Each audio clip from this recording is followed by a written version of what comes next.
Speaking here. Today I'm coming to you with my lovely cross-stitch bookmark.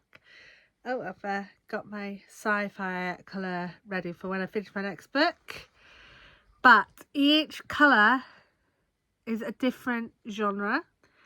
And I think they're just a nice bite-sized representation for, this number of books is a good number of books in a wrap-up.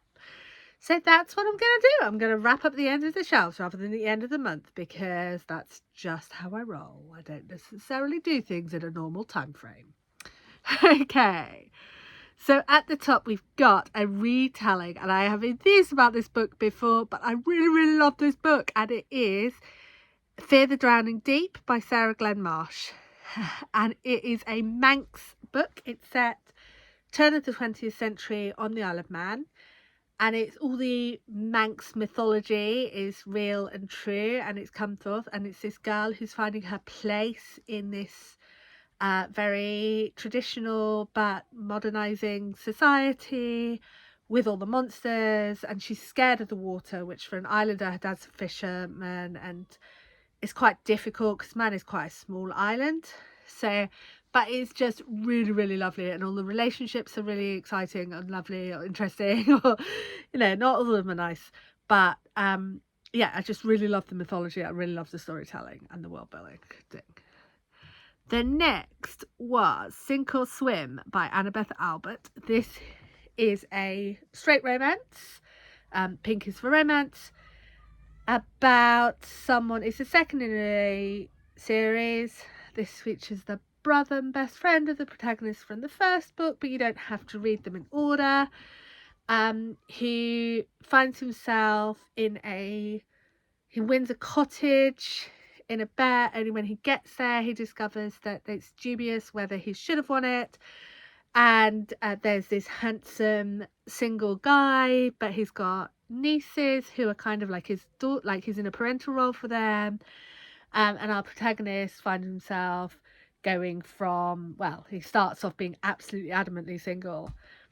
And part of it is because he likes the lad's life. He likes the never having to be alone aspect. So in some ways, being thrown straight into a family and being stayed in with them, he just loves being thrown into that. And they're really lovely characters, and again, really lovely. And I found myself like talking about this a lot while I was reading it, and a lot afterwards, as well as I thought I didn't like romance, but I love this one, so go ahead. The next you can probably see is a fantasy, and this was Spellbound by F.T. Lukens. In this, two magicians, one of whom doesn't actually have magic, two apprentices to magicians, they meet each other and they get put into a position where they have to work together, and they don't necessarily get on, but maybe they're flirting heavily the whole way through, So it's a fan family romance. It's got, again, really sweet main characters. They're just utterly adorable, and they're just trying to do the best they can in the situation, the rather rubbish situation they've got, and they're very lovely. Okay, next up is a crime, The Stranger Diaries by Ellie Griffiths. This is the first in the Harbinder Core series. I took a little while to warm up to Harbinder. It's a murder in a English department of the school that Harbinder used to go to. And it's based around this ghost story. It's not a real ghost story. Well, it is a real ghost story because it was written for the book. But there's a short story, and then the murderer has read the short story, and the teacher, who is our other main character, but not, it has been teaching on it, and then people around this start dying, and it's like the copycat crime of the short story. It took me a while to warm up to Harbinder, but I did in the end really like it, and I will be moving on to the second in the series.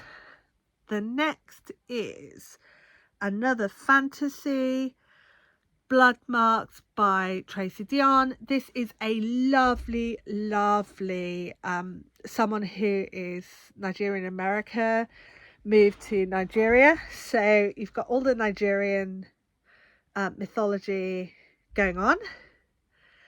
but you also have someone who doesn't know it. And so there's a lot of explaining, but in a way that doesn't feel patronizing or doesn't feel white gazy, which would be quite uncomfortable. And yeah, it's really I keep saying all these books are really lovely, but if that sounds like your thing, then go for it. The next one I listened to an audiobook. It is a dual timeline, so I've got contemporary history, One Italian Summer by Rebecca Searle. This I read on audiobook, read by Lauren Graham. And Lauren Graham is a fantastic actor. She's a fantastic reader. Loved her reading. I wasn't so sure. It's basically bratty Katie's mother, insufferable mother, dies, and she goes to Italy to find out more about her insufferable mother. And she gets less bratty over the course of the book. But I would not have picked it up if I had picked it up in a physical book, then I probably would not have finished it. If you notice me looking over there, that's where my list of what the actual titles are is. Okay, the next one was a fantasy. It was Sapphire Blue by Kirsten Gear. This one, it's a trilogy, but it feels like one book, so it feels quite unsatisfying. It's a time travel mystery about what the Time Travel Society wants from the world and who's a traitor and who isn't a traitor. And I find it quite gripping. I find it very fast paced. It's quite fun. It's not deep particularly. It's not, yeah, it's a fun ride. And then after that, I had another contemporary. This Is How It Always Is by Laurie Frankel. This is some people who are bringing up their trans daughter in a family full of sons, and what happens when the trans daughter gets outed, how they deal with it. And it's really emotionally well written. Frankel herself has a trans child, so she's coming from that place of understanding and love for trans kids. And yeah, it's quite, if that's something that's interested in you, again, the relationships are really well written. There's a lovely bit where they go to Thailand and they learn lots about life in rural Thailand, and in particular for trans people in rural Thailand. And definitely would recommend if you like contemporaries. And I'll probably look out more of her work. Okay, next I've got an urban fantasy, which is my first urban fantasy of the whole thing. It's very similar. It depends on the light whether you can see. Where are you up to? Here, the urban fantasy different to the so there's fantasy, there's contemporary, and there's urban fantasy. So that was Dead Witch Walking by Kim Harrison. This is the one where quits her job at magical agency and she takes their best worker with her, and then between the three of them, that they end up setting up their own independent agency, wandering around, like working out who is meant to be a good guy but is not a good guy, and who is not meant to be a good guy but is, or like it's a mystery with this three, and it's setting up for a really nice fan family independent agency. So it was fun. I liked it a lot. I just for some reason didn't find it very memorable. The next is Ogres by Adrian Tchaikovsky. This is a sci-fi about what happens when the rich get richer and the poor get poorer, and the rich enforce the poorer into slavery. And it's very satisfying book. It's very short and very satisfying. The next is another contemporary. I thought this was going to be a graphic novel, but I was wrong. Eliza and Her Monsters by Francesca Zappia. This is someone who draws a graphic novel, which is probably why I thought it was a graphic novel. She's been drawing a graphic novel, and then she meets a friend, makes a friend in school who turns out to be the biggest fan fiction of her graphic novel, which she writes online. Well, I suppose more like a webcomic, isn't it? That's the word I'm looking for. But it is, she's got issues, he's got issues. They both spiral together in a way and working through their issues, and it's just lovely. all this lovely support network they've got going on online, and then her parents really don't get it. And then there's tension because of the parents not getting it, and it just spirals out of control, and then it all winds back together, and it's just very intricately written, very well, very exciting, and I absolutely loved it. With there are some mental health issues going on, but there are, again, it's like people like us, not like look at those freaks over there. So it's really sensitively, beautifully handled, and I loved it. After Eliza and Her Monsters was Tobit's Dog by Michael Nicholas Richard, which is a retelling of the Book of Tobit from the Bible. And in the Book of Tobit,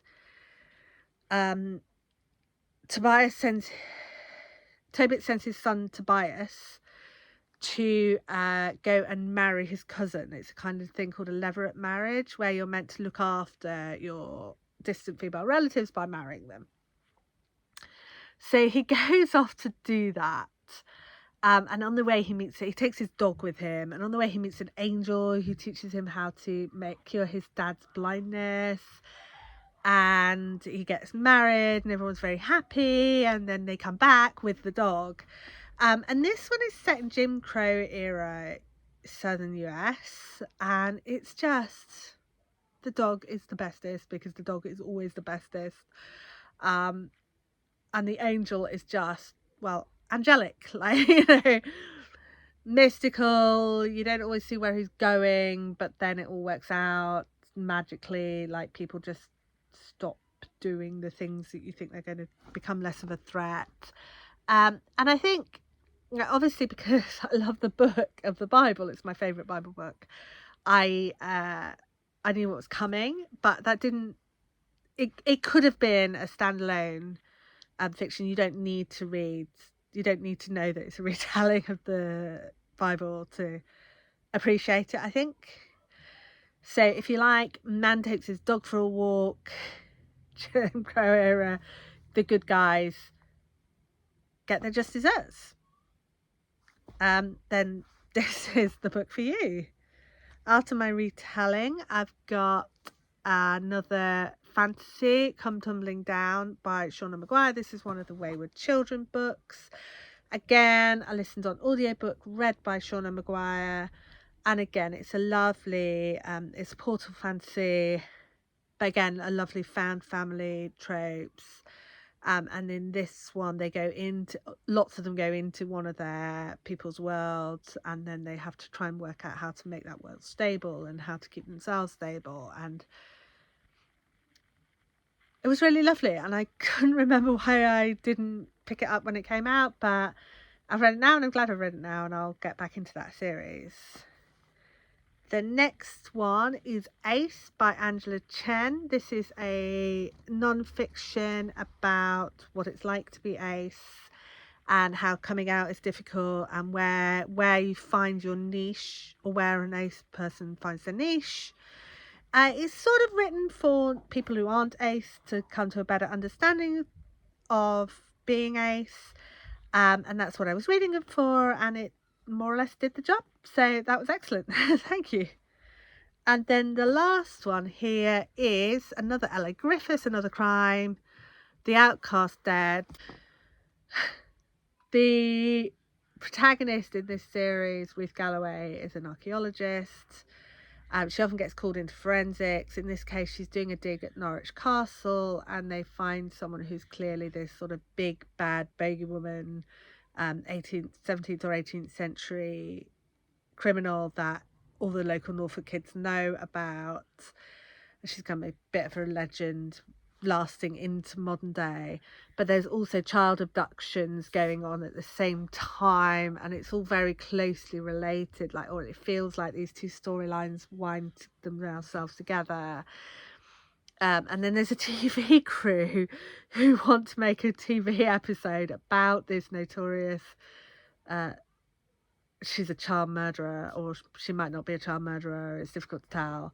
And then Ruth has her own small child in the middle of it, and her own concerns going on. And I really like this one. I really like all of these. I love Rutha's character. I love her friends. I love the way that they develop their relationships and their own personal story arcs. Ruth herself is a single mother. There's no partner in the offing, which I think is really good, actually. Like, why does everyone have to be paired up? They really don't. So that's where we're at. That is the second set of books that I've read, and hopefully I'll be back here in a month or so talking about my third set of books. Thank you for watching. Let me know if you've read any of those, if seeing those reviews, if you can recommend me something else. And don't you like, isn't it gorgeously multicoloured, my lovely bookshelf? I've read a lot of fantasy, a lot more fantasy than anything else, but I feel like there's quite a lot of different, I'm quite pleased with my diversity of reading so far. I'm guessing it's going to go more crime as we get colder. I tend to read more crime as it gets colder. I've got some more sci-fi to read. I guess I will just see how it goes. And I will see you soon. Bye.